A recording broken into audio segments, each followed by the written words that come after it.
Going on in Argentina is a big reform program is underway with President Milei, trying to basically shrink the state and put things on the right track.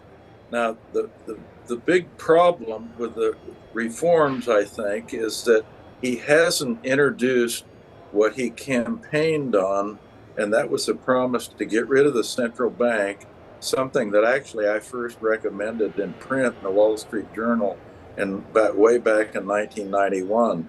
And also get rid of the peso and put both the central bank and the peso in a museum someplace. So he hasn't done that. And that puts his whole program, I think, at risk. The sustainability of that program is kind of up in the air a little bit because the courts could block his moves. That's one thing. The Chamber of Deputies and the Senate, they could block his moves and have tried to do so. And also the unions.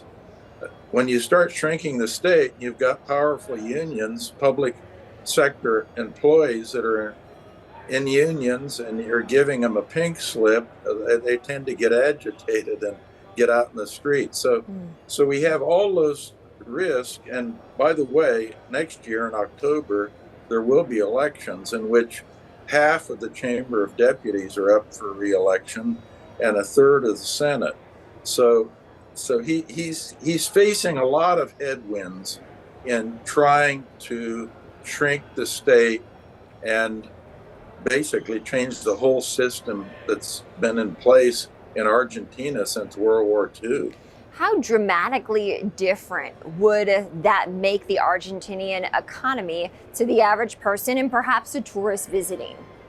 Let's first talk about the key thing, and the Achilles heel is always inflation.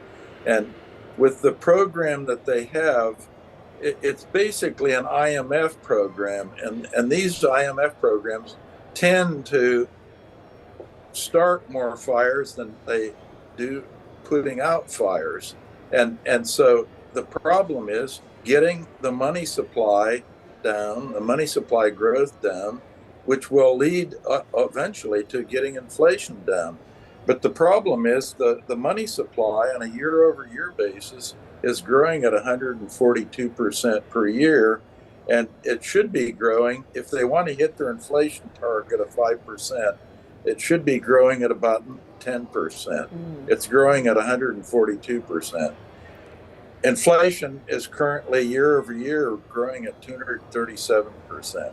Wow. So let's talk more about that, because between inflation and interest rates and central bankers, notably Fed Chair Jerome Powell here in America, really when it comes to business, when it comes to the stock market performance and other markets and exchanges as well, so much of the inflation story does revolve around the central bank and the level of interest rates. What can you tell us about where rates stand in Argentina and how inflation plays a part in that? Interest rates follow inflation rates. So if the inflation rate comes down, interest rates are going to come down.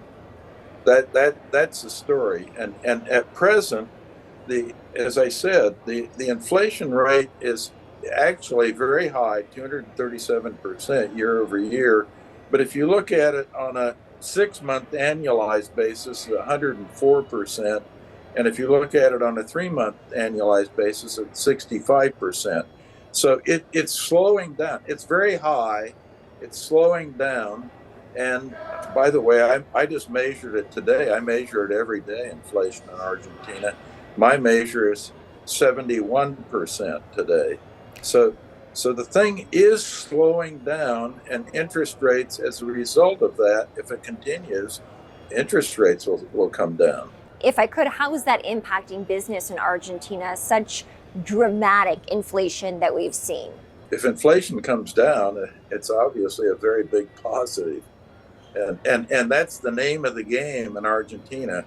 To maintain credibility and popularity, inflation has to come down. And if Milei would have dollarized, which by the way, I've done 2 dollarizations, one in Ecuador in 2001 and one Montenegro in 1999, and the inflation gets crushed immediately. So if he would have dollarized when he came into office, inflation would be going down close to the level of the inflation target of 5% in Argentina. It would eventually go down to roughly what it is in the United States if they had gotten rid of the peso. So that I think was that that is basically his big problem, inflation, how to get it down and control it. Yes. I think with the program they have right now, it is going in the right direction. But the question is, how sustainable is it? Steve, what do you think should come out of Argentina's President Javier Milei's visit to New York City this week amid the UN General Assembly? I should say New York City and the New York Stock Exchange. Well, I think it's a positive visit. I mean, he'll, he'll, he'll be showered with pats on the back for maintaining his initial popularity and starting these much needed reform programs. So I think and the market is performing well in Argentina.